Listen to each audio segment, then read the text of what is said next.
volume of aqueous which is present in the anterior chamber is about 0.25 ml of aqueous humor. The depth of the anterior chamber is not same in everyone. The anterior chamber can be deeper, that is more than about 3 millimeters in case of myopics, pseudophakic and aphakic, and it is called the deep anterior chamber. Whereas in case of hypermetropics and angle closure glaucoma, the anterior chamber is shallower, that is less than 3 millimeters in depth. The reason anterior chamber is deeper in case of myopia is that in myopia we have bigger eyeballs. Since the eyeball is big, the anterior chamber is also deeper. In hypermetropia, as we know that the eyeball is smaller, and since the eyeball is smaller, the anterior chamber is also smaller or shallower. In pseudophakia and aphakia, the normal thick spherical crystalline lens is removed and replaced or not replaced in aphakia by a flatter intraocular lens. Since the intraocular lens is much flatter compared to our natural lens, the anterior chamber will become more deeper because this fat lens we are removing from the equation. Whereas in case of angle closure glaucoma, most of them are associated with hypermetropia, and that is why they have crowded anterior chamber and shallow anterior chamber. Now there are various parts of the angle of anterior chamber. Let us enumerate them first. As you can see over here, this is the cornea, and as I told you in my previous video on the anatomy of cornea, there is a structure posteriorly, this is layer posteriorly in the cornea which is called Descemet membrane. The Descemet membrane will end peripherally, and that ending of the Descemet membrane will end in a prominent line, and that line is called the Schwalbe's line. Just posterior to the Schwalbe's line is a meshwork-like structure or a sieve-like structure which is called the trabecular meshwork. The trabecular meshwork is again divided into two parts, the anterior trabecular meshwork and the posterior trabecular meshwork. The anterior trabecular meshwork is usually non-functional and it is also referred to as ATM. The posterior trabecular meshwork is involved in the outflow of the aqueous humor, and it is also called the PTM. Posterior to the posterior trabecular meshwork, we have the scleral spur. This is the scleral spur. And all these things, whatever I'm telling you, they extend 360 degrees, and the diagram over here is only showing you a part of the angle. Since the eyeball is round and the cornea is round, the anterior chamber is also present 360 degrees, and you have to imagine it like that. The scleral spur is present posterior to the trabecular meshwork, and then posterior to the scleral spur we have the ciliary body band, and posterior to that we have the root of the iris, that is the insertion of the iris. Now at this point it might be very confusing, however let me explain it to you one by one. To understand the anterior chamber and its angle, it is very important to understand the concept of scleral spur. In this diagram, as you can see, this is the cornea, okay, and the junction between the cornea and the conjunctiva or the sclera is called the limbus. Okay, so this is the cornea. The cornea is ending at a point which is called the limbus. So externally what we see is the limbus. However, internally inside the eye, internal to the limbus, there is a groove or an indentation present, and this groove is called the scleral sulcus. Over near to this indentation or posterior to the indentation, we have a spur-like or a projection present in the sclera interiorly, and that projection is called the Thank you, spur. So Leon. a spur is nothing but a projection. So this projection is going to be present about 360 degrees. Okay, so Can you everything guess that I who I'm discussed drawing? will be present throughout the anterior chamber. So this is the scleral spur. This picture over here is a gonioscopic image of a normal angle, and the scleral spur is actually seen in the Can you gonioscopy guys as guess this who I'm drawing? whitish ridge-like structure. So this white line which is present in between these two dark arrows is actually the scleral spur. So as you can see, it is present quite posteriorly. Now let us talk about the scleral sulcus and the ciliary body band. As I already told you that inside the limbus there is a groove, an indentation. That groove or indentation is called a scleral sulcus. And posterior to that we have Yeah, the it's anime. spur, which is called the scleral spur. This You're is so the ciliary close. I mean, body, you can get and these someone. are the ciliary processes. The ciliary processes will produce the aqueous humor. Okay, and this aqueous That's a humor will good then guess. flow behind the iris, go to the pupil. From the pupil, it is going to enter the anterior chamber, and from the anterior chamber, it will drain into the angle via the trabecular meshwork, so on and so forth. Right? So now, what you should know is that the ciliary body is attached to the scleral spur, okay, as shown over here.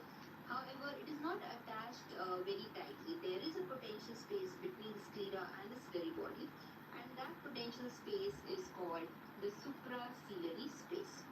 Now, as you can see, this is the iris. The iris is attached to the anterior surface of the ciliary body in such a way that a part of the ciliary body is present in between the scleral spur and the iris, and this part of the I mean, I ciliary like body is art, and present then in between the scleral spur I and the like root drawing. of the I've been iris, drawing since I is was a kid. seen to us in the You can check gonioscopy my or page in out, the see some of my angle of the artworks. anterior chamber. And this small part of the ciliary body that we see is called the ciliary band or the ciliary body band. So essentially, the ciliary body is present behind the iris. However, there is a part of the ciliary body which we see in the angle because of the insertion of the iris onto the anterior surface of the I mean, ciliary body. Gohan is so So that close. part of I'm the kind ciliary of, body that we see is called the ciliary body I'm band. new to anime. So, So over here in the Gohan, picture, you can see have the you first seen picture. Goku? This is the Is scleral Goku spur. and Gohan So the scleral spur is same? present 360 degrees like this. Okay, and over here is the iris. So these undulating things are the iris, and in between the iris and the scleral spur, a part of this ciliary body is seen in brown color because this is a pigmented iridis.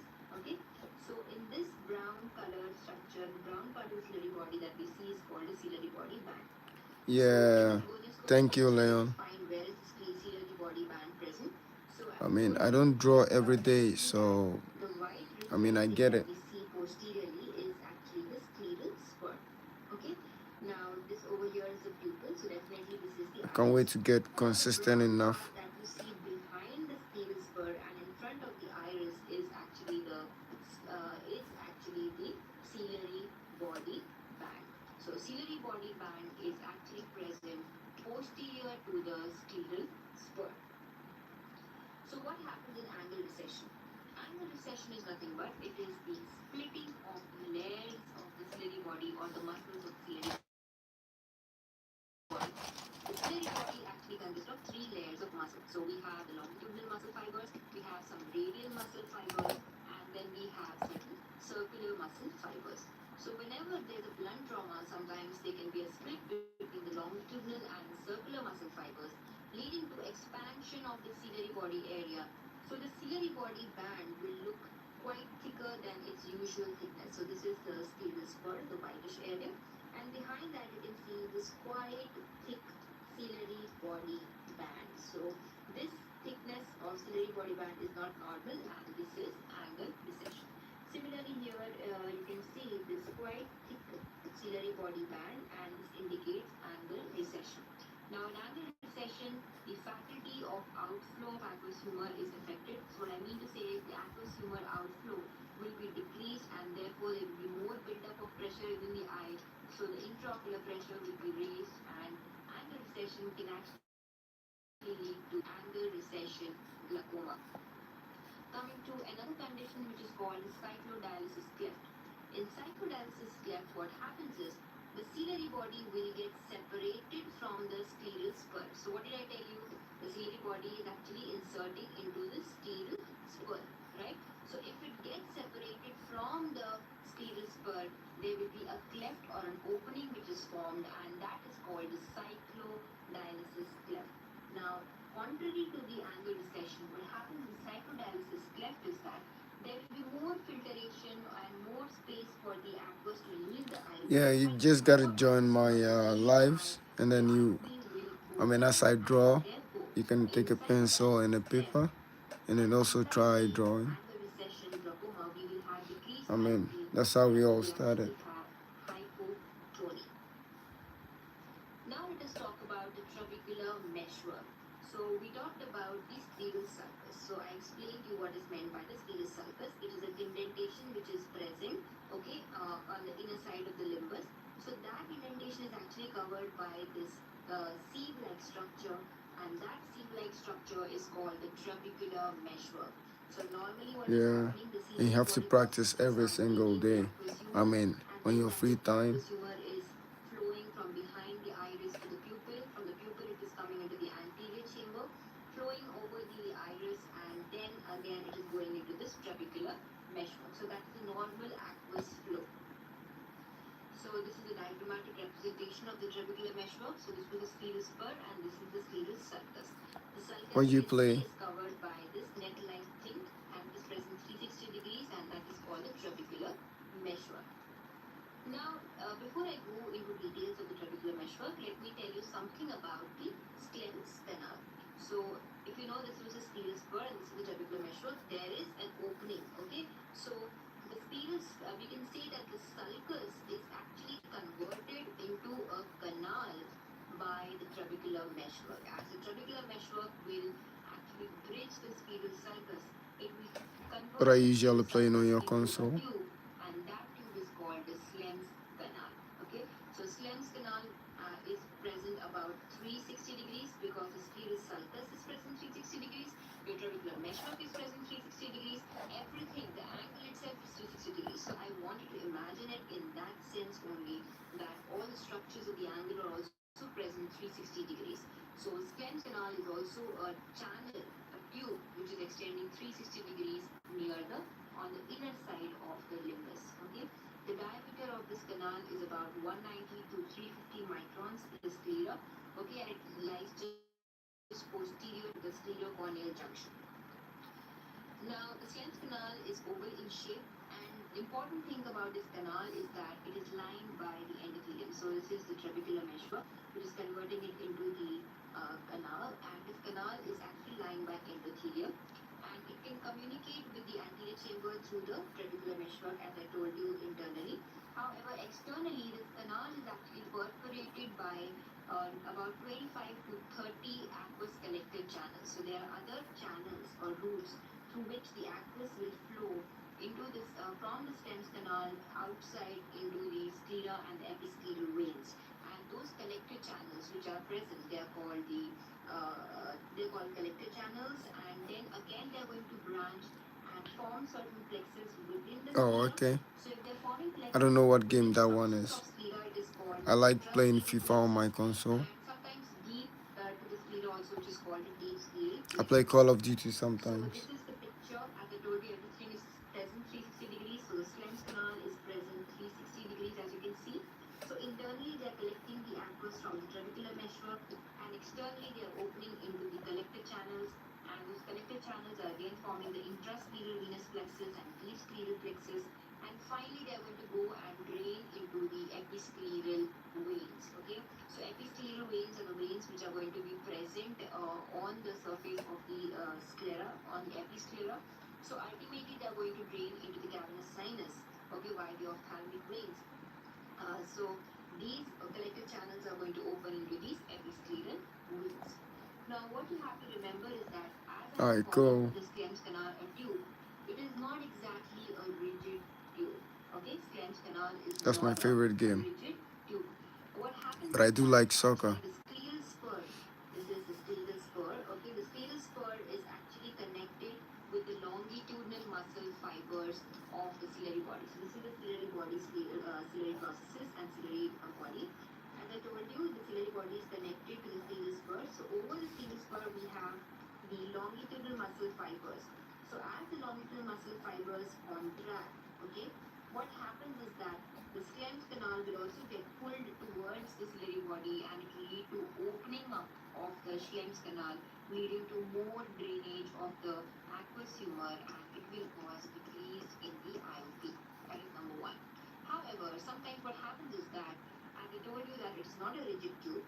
When the pressure gets built up inside the eye, so in case of increase intraocular pressure, the Schlemm's canal will actually collapse together. So there will be, from a tube, it will get collapsed together because of the inside building up of the pressure.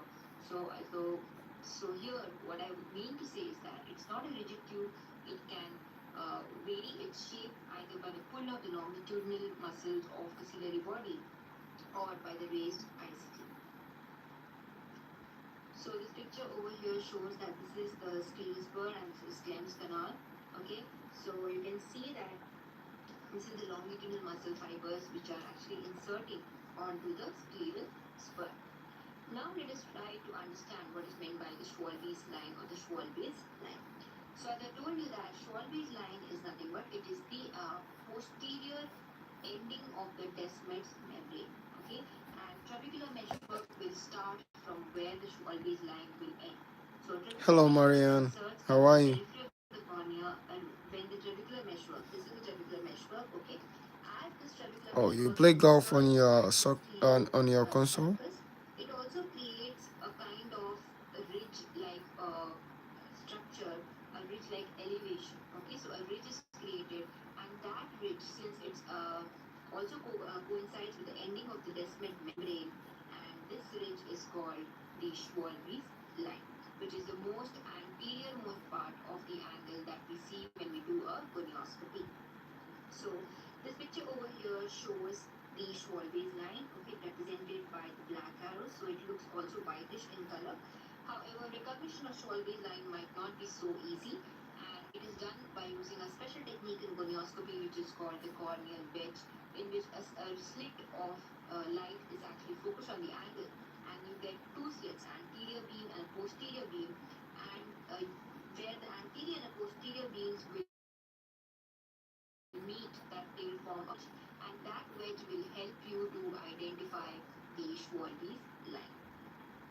Now, what is meant by Oh, that's cool. posterior embryotoxon? Sometimes the Schwalbe's line will be very prominent, and also there will be it will be more anteriorly displaced. So you usually do not see the Schwalbe's line from the naked eye or from the external examination. You only see it in the gonioscopy. However, sometimes, like in this picture, in these pictures, the Schwalbe line will be more anteriorly present. You can see it is seen almost inside the limbus. That means it is anteriorly displaced or centripetally displaced, and moreover, it is more prominent. So, such a prominent Schwalbe line or a centripetally displaced Schwalbe line is called a posterior embryotoxon. Now, this posterior embryotoxin is clinically important because it is associated with Axenfeld-Rieger syndrome, and in such patients, IOP should be definitely checked because glaucoma is an association in Axenfeld-Rieger anomaly or syndrome. Now, in certain conditions, the Schwalbe's line might be showing this pigmentation, okay, and this is called the pigmented Schwalbe's line, also called the Sampolisi's line. Now, such a line is significant because it's seen in PXF, that is soda exfoliation, and also seen in pigment dispersion syndrome. Okay, so Sampoli's line is also very important because it is associated with these two important syndrome. Now let us talk about certain details of the trabecular Hello, meshwork. Leon. So as I told you that the trabecular meshwork is actually a sieve-like structure which is covering the scleral sulcus and converting it into the Schlemm's canal. However, it is also having various kinds of layers to it. So as you can see, the innermost layer is the uveal layer. Then outer to that we have the corneoscleral layer, and then the most outermost part of the trabecular meshwork, which is present just in close association with its Schlemm's canal, is called juxtacanalicular portion of the trabecular meshwork. Now here, I would like you to observe that the uveal part of the trabecular meshwork, that is the All right, most Leon. innermost part of See you the later. meshwork, Thank you is for joining actually my live. having very big holes. Okay, so these meshes are very big for easy filtration of the aqueous humor. So as these holes are quite big in the uveal part, there is almost no resistance to the outflow of aqueous in the uveal part of the trabecular meshwork. After that, we have the corneoscleral part in which the holes are getting converted into these elliptical holes. And then we have the juxtacanalicular part, The juxtacanalicular part is having the thinnest kind of holes and offering the maximum resistance to the outflow of the aqueous.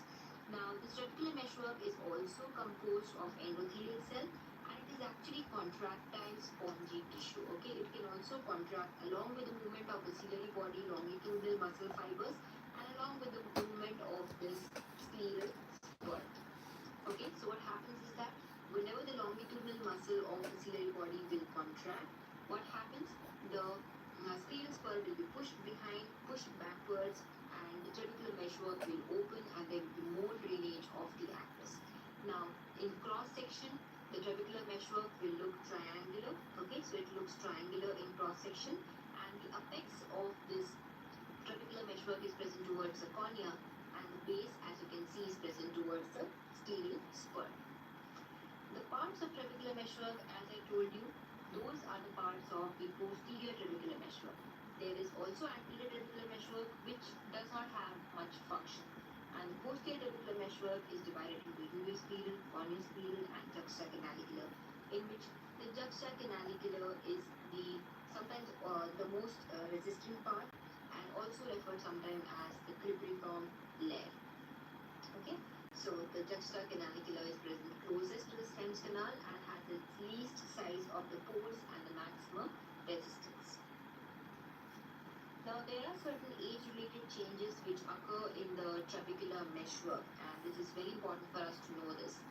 So, what happens with age is that the pigmentation of the trabecular meshwork increases. As I told you that the trabecular meshwork is lined by the endothelial cells, so the number of endothelial cells will also go down. Then the basement membrane of the trabecular meshwork will get thickened. All the debris through constant filtration throughout the life will get accumulated, and the glycosaminoglycans deposition will also increase along with age. So all these things will lead to increased resistance and decreased outflow in these patients along with increasing age. After trabecular meshwork, we have the ciliary body band, which I already discussed with you, and then we have the root of the iris or the peripheral iris. So we know that the iris is inserting onto the ciliary body, and so the insertion of the iris is called the root of the iris. And the iris is usually the thinnest at the point where it is getting inserted onto the ciliary body. Okay. Next question is, what is meant by flattened iris configuration? So let me tell you. First thing what I want you to know is the iris is thinnest at its insertion. However, in cases of however, what happens in mydriasis is that, okay, so what is mydriasis? Mydriasis is dilatation of the pupil, right? So in a normal meiotic state, where the pupil is not dilated or undilated state, the root of the iris will be the thinnest portion of the iris. However, when mydriasis happens, the iris is going to get clumped together at this point, and the iris structure or the shape will also get changed from that thin location to this clumped appearance in the angle. Now, what happens in Asians is that we already have a thicker root of the iris. Okay, so instead of being like this so thick, it will be more thicker in the Asians. So, what happens if the iris root is more thicker in Asians? If we put drops, so what happens in mydriasis is that the iris crowding will increase, the root of the iris will get more crowded, and there are more chances of angle closure. So because of the anatomical difference between Asians and Caucasians, Asians are at more risk to develop the angle closure glaucoma. Okay, so because of the configuration of the iris, because of the more thicker iris root, and because of the more crowding at the iris root. Next is the iridodialysis. So, as I told you, there is cyclodialysis. The iris itself can get separated from the root of the iris also can get separated from the ciliary body, and in such case, you will see a D-shaped pupil like this. A normal pupil is circular, and when the part of the iris gets detached, that pupil, the part of the iris will move like this, and you will get a D-shaped configuration to the pupil. Then other structures that you see in the angle is the normal blood vessels. So the question is, how do you differentiate between normal blood vessels and abnormal blood vessels, that is the neovascularization of the angle which is seen in neovascular glaucoma.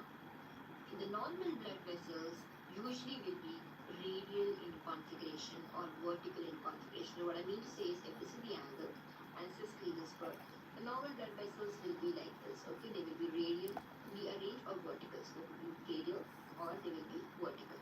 However, usually the normal blood vessels will never ever cross the scleral spur and go like this. Okay, so normal blood vessels will never cross the scleral spur. So if you see any blood vessels going in tufts, irregular shape and irregular ways other than the radial and vertical branches of the anterior ciliary artery, and the vessels are crossing the scleral spur, then you can think in terms of abnormal neovascularization in such cases. So this was about the anatomy of the anterior chamber. I hope it was useful. In our next video, we will talk about the examination of the anterior chamber and then about the investigative modality, that is gonioscopy of the angle of the eye. That's all for today. Thank you and have a nice day.